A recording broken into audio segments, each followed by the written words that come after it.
Saya dengan media itu bersahabat. Bahkan kalau ada yang menyoroti saya, kalau nggak salah kemarin kan sempat viral tuh. Baliho saya diturunkan. Saya ketawa aja. Kok baliho saya diturunkan? Karena menyalahi aturan. Biar aja aku bilang. Itu kan walaupun negatif naik juga apa namanya itu ratingnya. Nah, udah nggak masalah. Oh, seperti itu.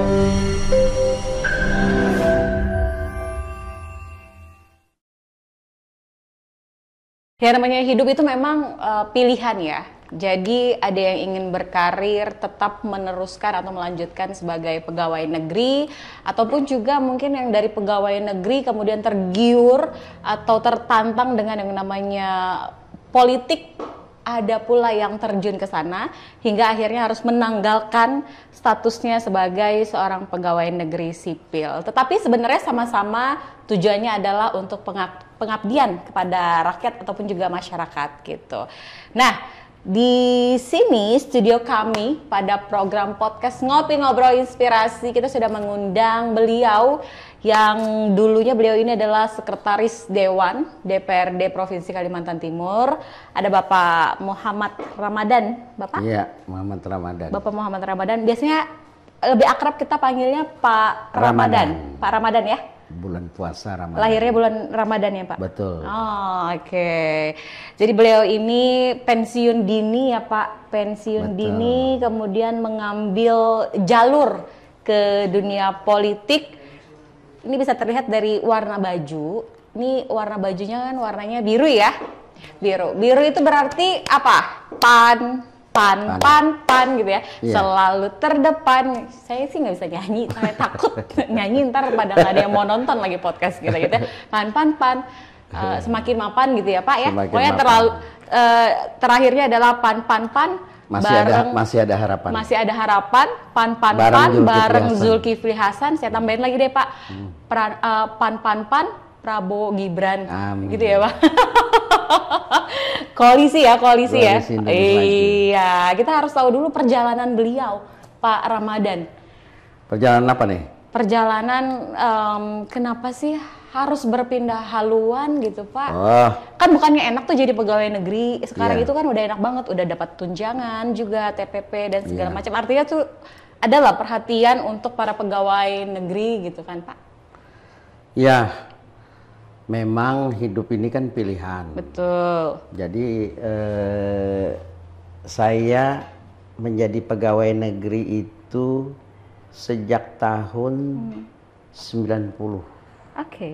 90 berarti kalau saya pensiun 2023 berarti hampir 32 tahun ya. 32 tahun untuk mengabdi. 32 tahun mengabdi. Ya buat saya sih lama itu sudah. Lama banget. Dan terakhir saya sudah mendapatkan penghargaan yang tertinggi emas. Jadi dari presiden. Satya Lencana emas ya. Yang ke-30 tahun. Kemudian saya juga pernah menduduki jabatan Bupati PJ Bupati ya di Kabupaten Berau. Ketika COVID kemarin ya. Nah itu, jadi saya anggap ya saya sudah cukup sebenarnya di pemerintahan. Kemudian di pemerintahan itu juga saya tidak saja di satu tempat. Jadi keliling lah ya Pak? Keliling banget. Ibarat roda tuh berputar. Iya, di instansi itu mulai dari di Dinas Pertanian Tanaman Pangan, kemudian di kantor gubernur, di Biro Proda. Dulu ada Biro Proda namanya Produksi Daerah. Kemudian saya di Dinas Pertambangan. Kemudian saya di Biro Lingkungan Hidup, kembali lagi ke kantor gubernur. Kemudian ke Bapedalda. Kemudian ke Dinas PU yang ngurusi infrastruktur. Cukup lama sih itu, kurang lebih 10 sampai 11 tahun itu. Kemudian saya dipindah lagi ke Badan Pemberdayaan masyarakat. dan pemerintahan desa. Setelah itu ke Balitbangda. Habis ke Balitbangda kembali lagi ke kantor gubernur Biro Adbang, dan terakhir saya di sekretariat Dewan Perwakilan Rakyat DPRD Provinsi Kalimantan Timur selaku Sekwan. Artinya dari perjalanan itu alhamdulillah lah trennya naik aja, bahkan sampai ke PJS Bupati. Alhamdulillah karena istilahnya karunia Allah lah kepada saya. Itulah perjalanan saya selaku pegawai negeri sipil atau yang disebut sekarang ASN, ya. Aparatur Sipil Negara. Aparatur Sipil Negara. Dan sebelumnya juga saya ada pengalaman swasta. Oke. Jadi sebelum saya masuk di pemerintahan, saya juga swasta. Artinya pernah bekerja di swasta, pernah juga berwira swasta. Alhamdulillah komplit aja lah sudah. Dari sekian puluh tahun, kalau kita tambahkan 32 tahun ditambah swastanya kurang lebih 6 tahun atau 5 tahun, komplit lah sudah. Jadi melengkapi itu semua, akhirnya memilih untuk politik lagi. Jadi sambil menyelam minum air nggak tuh Pak? Jadi sebenarnya Sekwan itu kan sebenarnya setengah politik. Tapi jadi, bukannya posisi-posisi itu memang juga ada kaitannya dengan kan politik? Setengah politik. Jadi memang di birokrasi. Tapi bergaulnya banyak dengan orang politik. Sehingga selama kurun waktu 6 tahun ini berjalan, ada ketertarikan juga saya secara pribadi ya. Karena saya tahu tugas-tugas pokok anggota DPRD. Nah, saya mau coba ke politik ini di samping memang saya secara historical saya ada, karena orang tua saya memang orang politik. Nah, saya juga ingin memilih ini dalam rangka untuk mengoptimalkan pengabdian, ya kan, mengoptimalkan pengabdian saja sebenarnya. Artinya kalau di birokrat saya udah, kepingin lagi di legislatif. Nah itu aja, sambil menunggu waktu dipanggil. Karena umur saya udah serem ya ngomongnya, menunggu waktu dipanggil. Mungkin menunggu waktu dipanggil di Karangpaci ya Pak? Iya, gitu ya? waktu dipanggil di Karangpaci lah, kalau nggak bisa dipanggil Yang Maha Kuasa. Lo enggak, masalahnya kan kita pasti ke situ. Benar. Iya kan? Aduh serem. Kita pasti ke sana. Iya benar. Kita mengoptimalkan pengabdian. Pengabdian saya di birokrat sudah, swasta udah. Ya kan? Birokrat selaku pelayan masyarakat, kemudian melayani pemerintah negara. Petugas pemerintah gitu ya Pak ya? Petugasan pemerintah.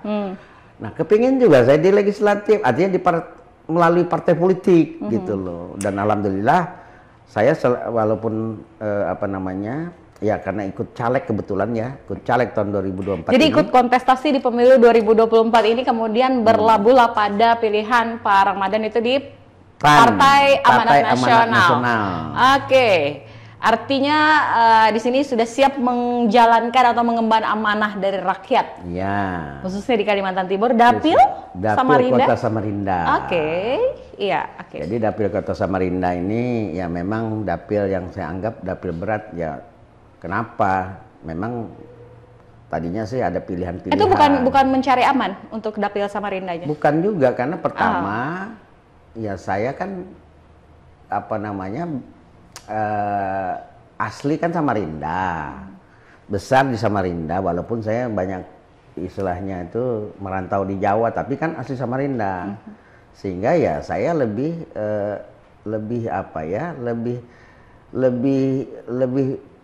enjoy, ya artinya lebih ke Samarinda aja gitu. Ada sih pilihan-pilihan, tapi ya sudahlah, saya Samarinda aja. Walaupun dikatakan dapil Samarinda ini dapil neraka. Iya kan? Iya. Samarinda ini dapil neraka. Perjuangannya harus sangat luar biasa kalau dapilnya di Samarinda ya Pak Ramadan ya. Iya. Betul. Dan itu harus menguras tenaga waktu dan juga mungkin isi rekening. Ya, begitulah. Iya. Ya istilahnya isi kantong. Kalau isi rekening kan habis nanti. Nanti kalau habis nanti malah stres. Ya. Jadi isi dompet. Isi dompet aja lah. Kan dikit Pak kalau isi dompet. Pokoknya sesuai dengan aturan main ya. Aturan main. Oke. Iya, jadi tertariknya di situ ya Pak ya. Iya. Jadi tertariknya memang karena sudah merasa cukup pengabdian untuk di birokrasi, akhirnya tertantang ini adrenalin ke dunia politik. Dunia politik. Itu. Jadi memang sudah selama di Sekwan memang sudah benar-benar melihat bagaimana kerja dari anggota DPRD gitu ya, ya Pak, anggota dewan. Ya itulah, karena saya pengalaman Sekwan 6 tahun, alhamdulillah itu ada 2 periode lah ya, 2 periode kepemimpinan, sehingga saya juga mempelajari semuanya gitu, mulai dari tugas-tugas keseharian, tugas-tugas pokok, tugas-tugas yang sifatnya khusus, sehingga ya saya memahami, bahkan mungkin kalau saya masuk, saya coba nanti mudah-mudahan ya kalau saya duduk, saya akan optimalkan tugas-tugas anggota DPRD itu. Karena apa yang ingin Bapak optimalkan tugas dewan itu? Ya kerja-kerja. Lebih kepada kerja-kerja apa namanya lembaga. Jadi kerja-kerja lembaga itu kan memang fungsi dewan itu kan secara garis besar ada 3, ya kan? Pertama legislasi, budgeting, kedua budgeting, kemudian yang ketiga pengawasan atau controlling. Tapi sebenarnya tugas-tugas yang lain juga banyak, gitu loh. Artinya kalau itu kita apa namanya breakdown lagi, luar biasa tugas itu sebenarnya. Apa sih Pak tugas itu? Misalnya gini. Yang lain dari tugas utama katakanlah anggota misalnya dewan itu? Kita mencoba membedah beberapa sektor-sektor. Ya, katakanlah dari 27 sektor itu kita apa namanya? Kita bedah.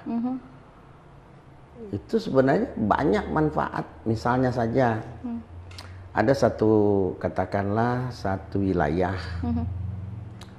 Di suatu wilayah itu aspirasinya memerlukan katakanlah peningkatan sumber daya manusia misalnya. Nah, anggota dewan kan sebenarnya bisa menyuarakan itu melalui nanti pada saat katakanlah rapat-rapat anggaran atau rapat-rapat komisi gitu ya. Nah, itu maksudnya. Jadi kita lebih aktif lagi sebenarnya, bisa lebih aktif lagi, Tapi kalau anggota dewan yang sekarang aktif juga nggak sih Pak untuk turun langsung ke masyarakat atau mungkin ke dapil-dapilnya gitu? Atau jangan-jangan nanti begitu ketika udah duduk lupa Pak? Yang ada sih aktif, artinya sudah program-program kedewanan itu sudah cukup banyak ya, cukup padat sebenarnya. Tinggal kita menaikkan volume dan kualitasnya aja lagi. Itu aja. Jadi ibarat lampu itu, listrik itu voltasenya harus ditambahin ya Pak ya? Iya. Artinya dari sisi apa namanya, range untuk tugas pokok itu udah cukup. Cuma kita tinggal najemin dikit-dikit lah, ya kan? Nah itu kan kalau misalnya kita tajemin sedikit-sedikit itu kan paling tidak nanti akan ada pengaruhnya kepada masyarakat.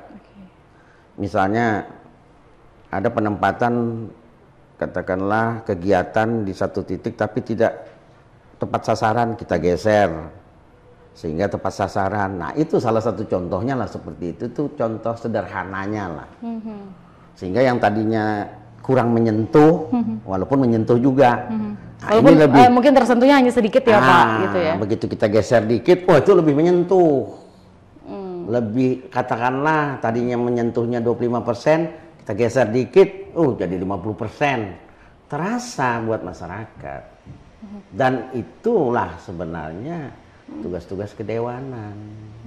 yang harus yang harus dipertajam tadi. dipertajam lagi gitu. Jangan terlihat sama masyarakat kemudian fungsi anggota dewan sama sekali tidak nampak gitu ya. Ya. Jangan sampai begitu gitu ya Pak ya. Satu bisa begitu, kedua kita nggak bisa juga di drive eksekutif, ya kan? Tapi bukannya eksekutif sama legislatif itu kadang-kadang suka berlawanan ya Pak? Iya, berlawanan kalau dalam hal mengkritisi nggak ada masalah kan. Pasti nanti ada titik temunya. Iya. Pasti ada titik temunya. Pasti ada benang merah kali ya Pak? Benang merahnya gitu? Bukan titik temunya. Titik temu. Titik temu itu yang memang paling tidak disitulah bargaining kita gitu loh selaku anggota legislatif. Kalau saya duduk gitu kan. Disitulah bargaining legislatif. Jadi kita ambil titik temu daya tawar kita di mana gitu, ya kan? Loh kalau misalnya kan biasa tuh yang namanya eksekutif atau melalui OPD itu, ya programnya tuh kadang-kadang tetap banyak tetapnya aja, ya kan? Anggarannya meningkat, tapi dari sisi volume kurang. Volumenya kita tambahin. Nah, ketika volumenya kita tambahin, pasti nanti berpengaruh langsung ke masyarakat. Nah, disitulah kita mengkritisi. Ini kenapa jadi begini? Coba, nah, di volumenya kita lebarin. Sebenarnya mengkritisi itu untuk lebih baik sih ya Pak? Lebih baik, kita ingin ke positif, ke arah yang positif aja. Begitu juga sebaliknya antara eksekutif juga mengkritisi legislatif ini agar berjalan saja gitu ya Pak ya, bersinergi gitu ya, berkolaborasi gitu ya antara eksekutif dan legislatif. Kan kita harapkan yang begitu ya kan Pak, semuanya seirama lah. Iya. Nah, nanti kita lanjutkan lagi Pak Ramadan. Kita harus jeda dulu lah Pak. Istirahat dulu lah. Sambil minum-minum kopi. Boleh. Ini kan sudah ada nih kopinya nih, persembahan Nescafe. Iya betul. Iya. Kopi gula aren. Kopi gula aren ya. Oke, baik. Nanti kita kembali lagi ya pemirsa.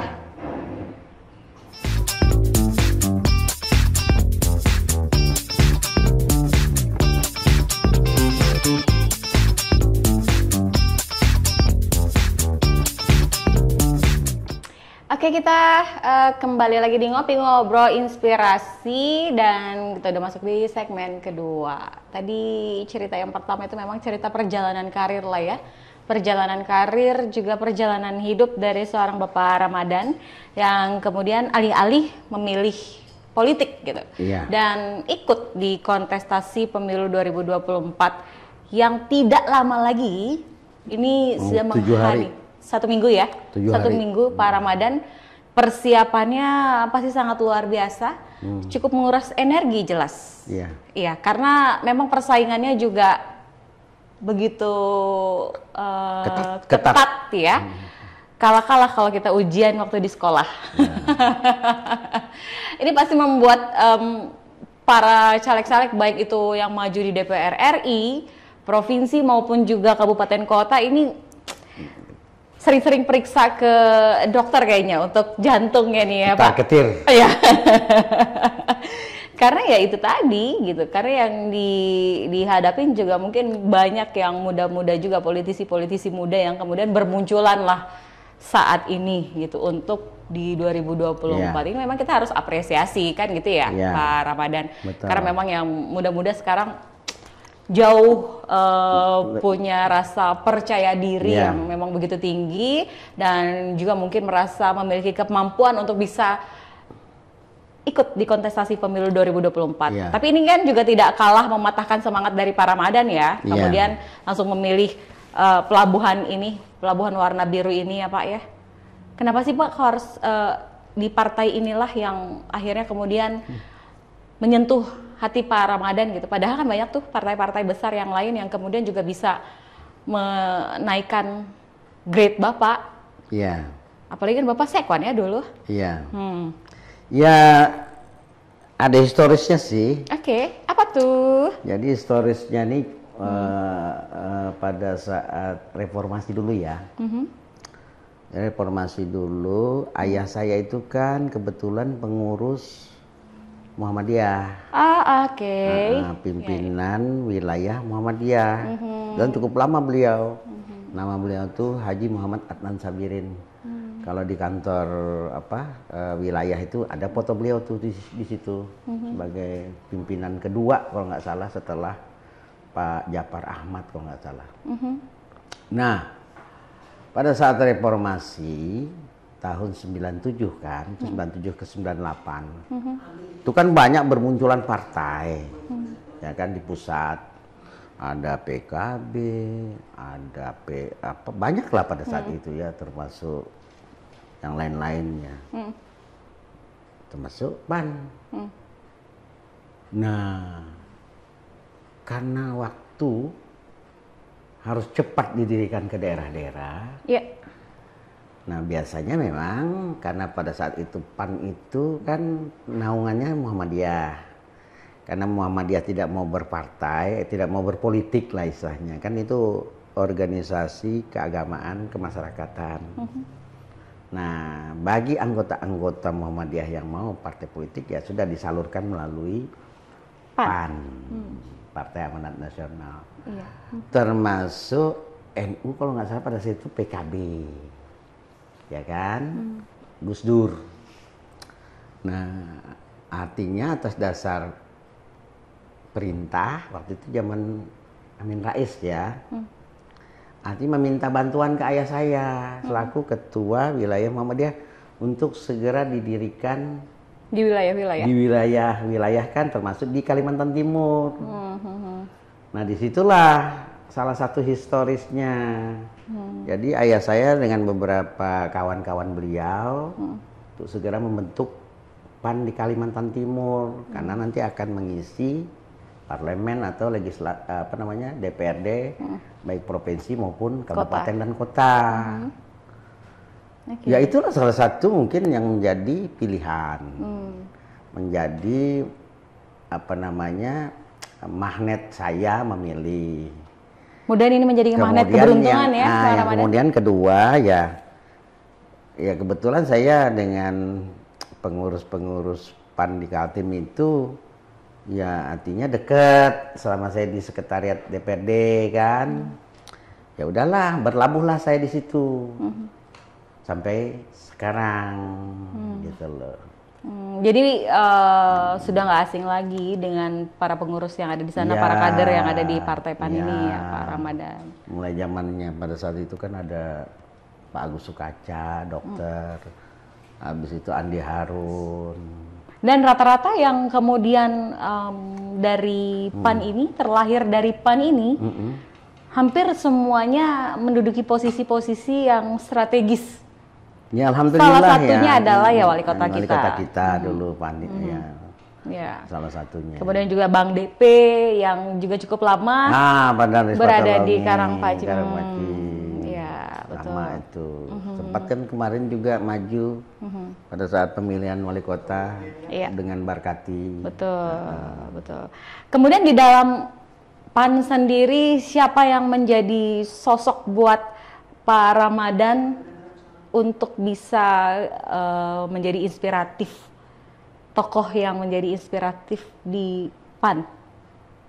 Ya, untuk tokoh inspiratif, ya artinya saya pertama berlabuh di PAN tadi kan sudah sesuai hati nurani saya. Ya kalau inspiratif saat ini ya paling pengurus yang ada. Nah, dari pengurus-pengurus yang ada itulah istilahnya saya coba untuk bertukar pikiran, berdiskusi, kemudian juga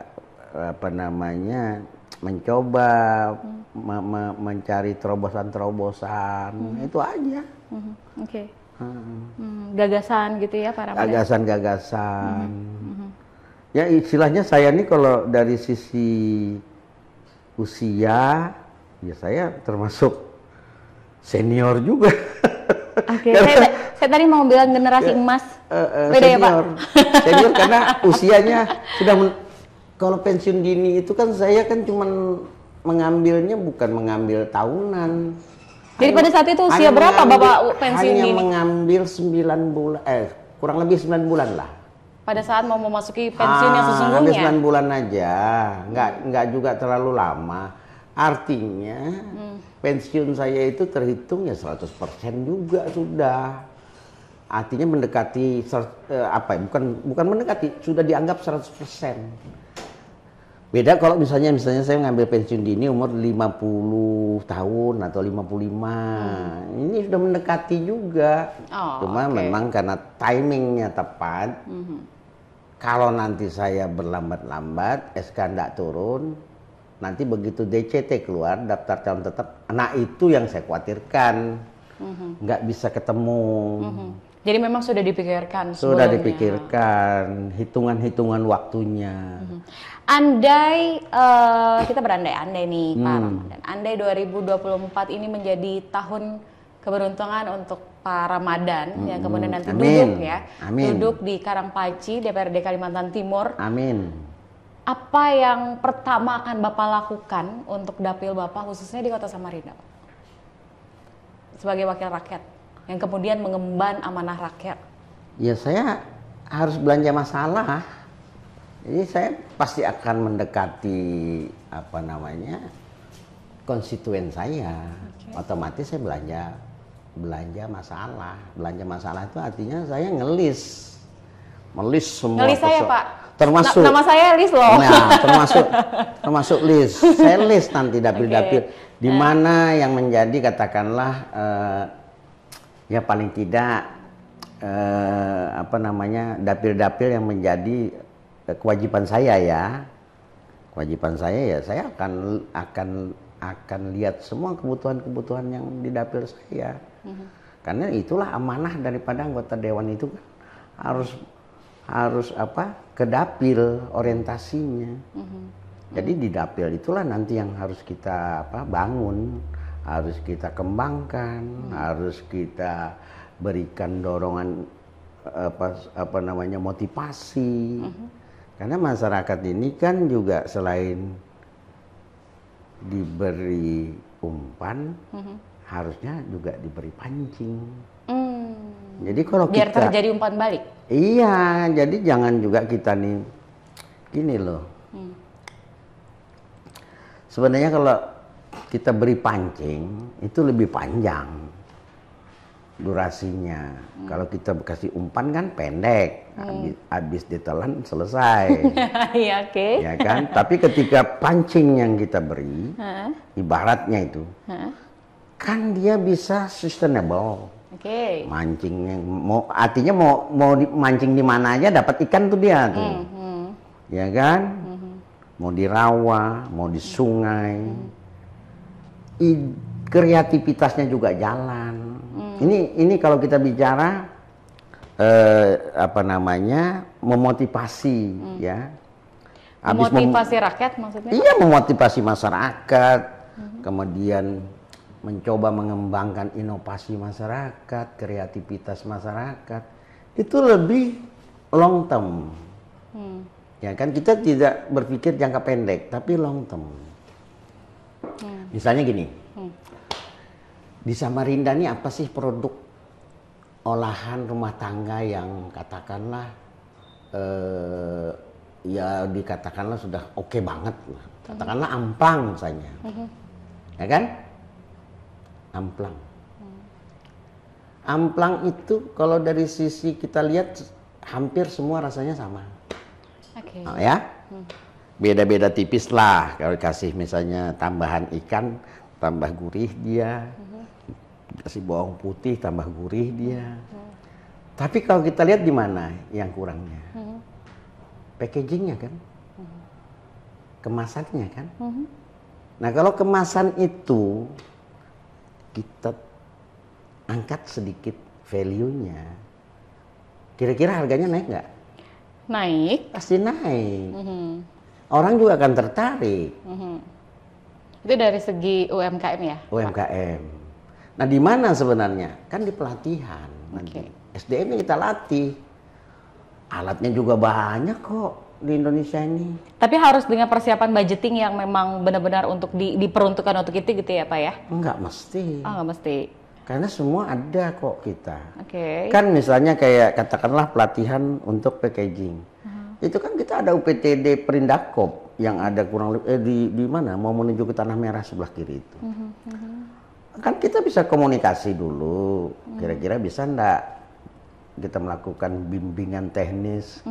Kalau sama banyak lah 10 orang. Tapi 10 orang ini nanti akan memberi multiplier efek ke yang lain. Sehingga yang lain juga ya tertular lah ya.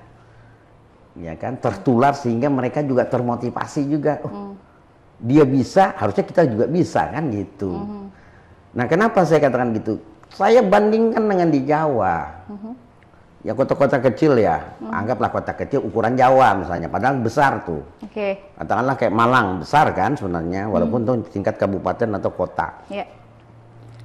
Di sana tempe yang terkenal. Tapi tempe itu sendiri di packagingnya macam-macam. Sehingga kalau kita nggak bawa itu, kayaknya rasanya nggak dari Malang gitu. Tapi begitu kita ke Malang, kita pasti mau cari itu. Dan nilainya pun sudah naik value-nya. Dan kemudian tempatnya pun tidak lagi di pasar-pasar atau di apa namanya toko-toko biasa. Itu udah masuk ke mall, sudah masuk ke pasar swalayan. Terpilihlah dia. Nah, ini salah satu saja. Kita bicara bagaimana memotivasi masyarakat tadi, kemudian memberi stimulan inovasi, ya, sehingga masyarakat itu mau berpikir. Jadi ketika nanti Bapak duduk misalnya di Karangpaci, itu yang pertama akan Bapak lakukan ya? Salah satunya itu. Dan gampang kok. Untuk memberikan motivasi kepada masyarakat Kota Samarinda ya, karena kan memang Dapil Paramadan kan di Samarinda ya kan, agar bisa menjadi sumber daya manusia yang kreatif, juga inovatif. Gitu. Untuk bisa menghasilkan satu karya yang ini ada nilai daya saing, nilai tambah, daya saing juga. Jadi nilai tambahnya naik, daya saingnya juga menguat, gitu. Keren. Tangan dong. Iya kan? Ini yang harus kita Kita harus apresiasi Paramadan nih. Nah, saya belum melihat lagi. Memang ada transisional dari pendidikan formal ke praktisi. Ya, ini bicaranya pendidikan. Ya, ini bicara SDM ya. Sehingga lulusan-lulusan yang sebenarnya yang sudah banyak ya, ada lulusan yang sifatnya universitas, ada yang sifatnya spesialis ya, kayak sekolah menengah kejuruan tuh ya. Nah, SMK. Nah, yang menjembatani ini yang memang saya kira perlu dipikirkan. Misalnya kita membangun teknopark ya, sebagai ibaratnya itu inkubator bisnis. Nah, sehingga ini juga perlu, sudah Samarinda itu punya semacam teknopark, Samarinda Teknopark. Nah, disitulah nanti yang transisional ke hilirisasi itu. Lebih kepada teknologi ya Pak ya? Iya, teknologi artinya supaya kita melek teknologi juga gitu ya, sumber daya manusianya. Industri ya, kita sudah manufacture gitu. Nah, ini salah satu, baru satu. Bidang-bidang lain, katakanlah bidang perkebunan, pertanian. Nah, itu bisa kok semua. Mau kita olah apa? Ya kan yang tadi saya katakan misalnya jagung, mau kita bikin apa jagung? Jadi berbagai lini sektor itu perlu diperhatikan oleh para wakil rakyat ya Pak? Juga harus bersama-sama dengan berkolaborasi dengan eksekutif lah jelas. Iya memang. Karena memang ini bukan hanya pekerjaan seorang wakil rakyat aja gitu ya kan, tapi semua elemen masyarakat juga harus turut serta untuk memperhatikan hal-hal yang tersebut. Betul. Gitu ya Pak. Ya nanti kita lanjut lagi Pak. Ya boleh. Kan? Karena masih ada satu segmen sebenarnya. Boleh. Di satu segmen terakhir itu nanti kita lebih mengangkat Paramadan agar nanti para pemirsa ini ya, para pemirsa podcast Ngopi ini bisa lebih mengenal lagi sosok dari Paramadan, caleg DPRD Dapil Samarinda. Provinsi Kalimantan Timur, Dapil Samarinda. Samarinda. Mungkin kalau staf-staf DPRD Kaltim pasti tahu dan pasti mengenal beliau ya, karena beliau juga ada punya salah satu ini apa ya, kafe apa ya, anak ya gitu ya, pokoknya gitu deh. Itu nanti di segmen 3 aja Pak, segmen 3 aja, ntar aja kita harus istirahat dulu aja, ya 1 menit lah ya, kita akan kembali.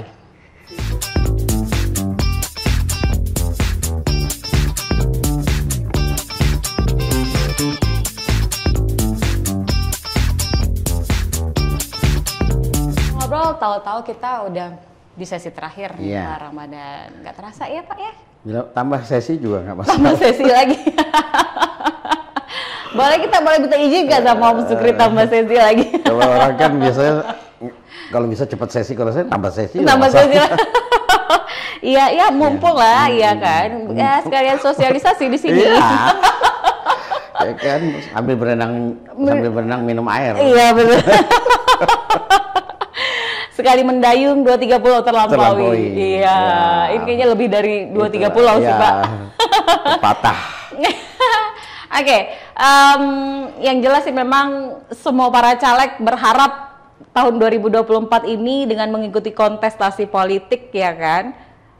Harapannya ya satu, mereka bisa duduk di posisi tersebut sebagai wakil rakyat yang kemudian mewakili dapil-dapilnya, baik itu di DPR RI, kemudian juga di provinsi gitu dan kabupaten kota gitu.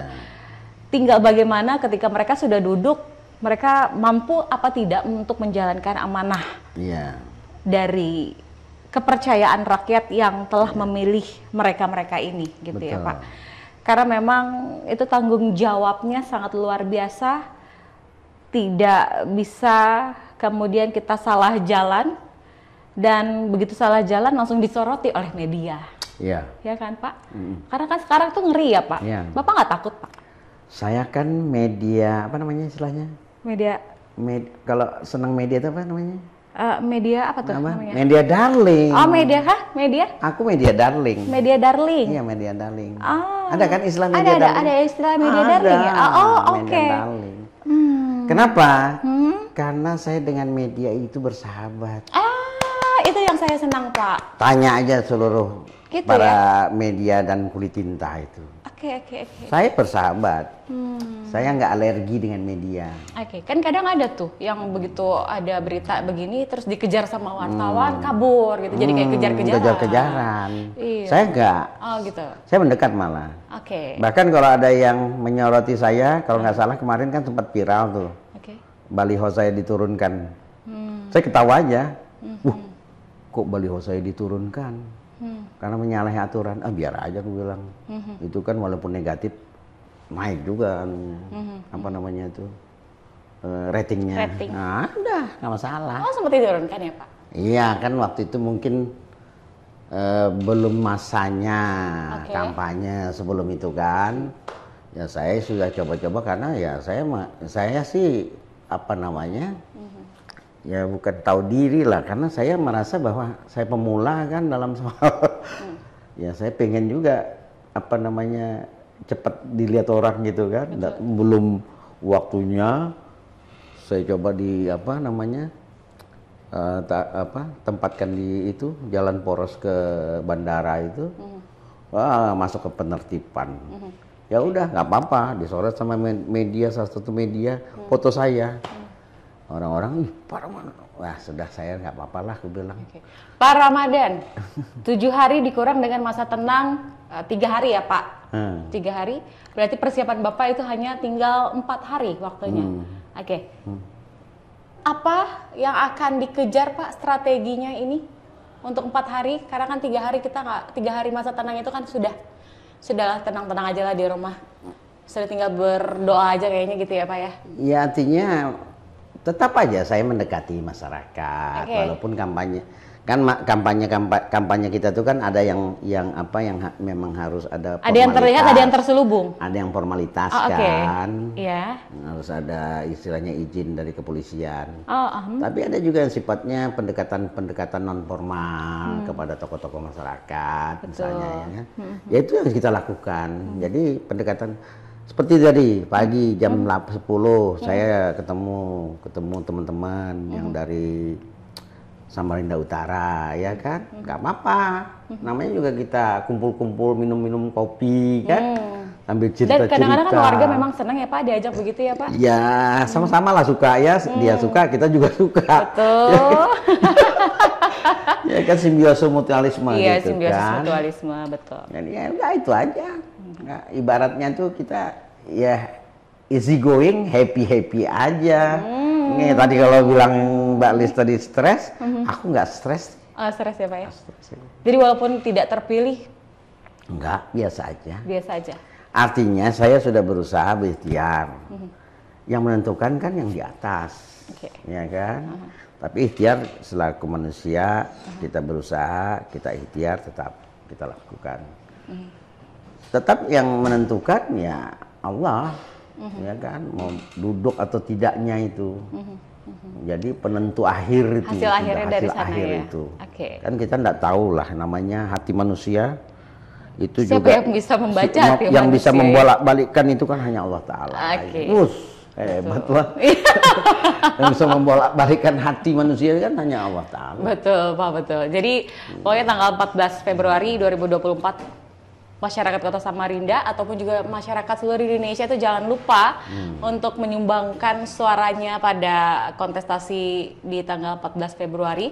Baik itu nanti memilih calon presiden dan juga wakil presiden, dan kemudian juga ini memilih para calon-calon wakil rakyat ya Pak ya. Iya. Pilih sesuai dengan hati nurani. Iya. Jangan sampai tidak ke TPS. Betul. Ya Pak, Jangan hanya golput. sebagai penonton gitu Jangan ya Pak. golput lah. Iya, kan yang dikhawatirkan. Pergunakan hak pilih. Karena yang dikhawatirkan adalah angka golput itu jauh lebih tinggi daripada pemilih gitu ya Pak. Dan kita gunakan hak pilih kita sebagai apa namanya hak pribadi masing-masingnya. Nanti soal di TPS ya silahkan sesuai hati nurani. Biasanya kalau udah kenal ya biasa tuh kan orang begini. Tak kenal maka tak sayang. Betul. Ya kan? Tak sayang maka tak memilih. Tak sayang maka tak memilih. Nah, itu juga masih berlaku rumus-rumus seperti itu. Ya kan? Iya betul. Karena di politik itu teman jadi lawan, lawan ya. jadi teman, atau bahkan mungkin ya tetap berteman gitu. Bisa berteman. Ya itulah tadi aku bilang politik. Dinamika memang. 1 tambah 1 belum tentu 2. Betul. Bisa jadi 11, bisa jadi 1, berapa atau gitu. bisa jadi 0. Iya. Oke, terima kasih Pak Ramadan ya. Ini pokoknya nih ya, saya jadi mempromosiin Pak Ramadan nih. Wah, ini piro tapi Pak, ya kan? Enggak. Pokoknya yang jelas siapapun yang mengenal sosok beliau ini Pak Ramadan yang dulunya aktif gitu ya di birokrasi, dan terakhir posisinya beliau adalah sekretaris DPRD Kalimantan Timur ya Pak ya. Dan kemudian mengambil jalannya sendiri, pensiun dini, dan berlabuhlah di salah satu Partai Amanat Nasional. Oke, di PAN nomor yang 12. Pilih nomor 5. Oh, iya. Ya nggak apa-apa sekalian kan? Iya benar sih Pak. Ya kan Aji mumpung ini Aji namanya. mumpung. Kan sampai tanggal 10 baru masa tenang. Iya benar. Jadi tuh yang hadir di sini sebenarnya dari semua warna partai gitu ya kan Pak. Karena memang kita juga mengundangnya juga dari mereka-mereka baik yang wajah-wajah baru ataupun wajah-wajah yang memang sudah Usang. duduk. Asal jangan basi. Kalau basi kayaknya udah nggak usah lagi aja. Nggak usah lagi lah. Iya. Jadi apa kek gitu ya kan Pak, kita harus memberikan kesempatan untuk mereka-mereka yang baru gitu. Yang baru. Iya. Oke, terima kasih ya Bapak Ramadan ya. Sama-sama. Mudah-mudahan 2024 ini menjadi tahun keberuntungan Amin, untuk Pak ya Rabbal Ramadan. Alamin. Jangan lupakan kami Pak yang di Tidak pernah akan lupa. Iya. Apalagi saya ya Pak. Pasti. Oke, sehat selalu Bapak. Oke. Mudah-mudahan nanti kita bisa bertemu lagi dan kita undang lagi di sini ya Pak ya. Oke, sehat selalu sama-sama. Iya, dan pemirsa sampai di sini dulu program Ngopi Ngobrol Inspirasi. Saya Rizky, sampai jumpa.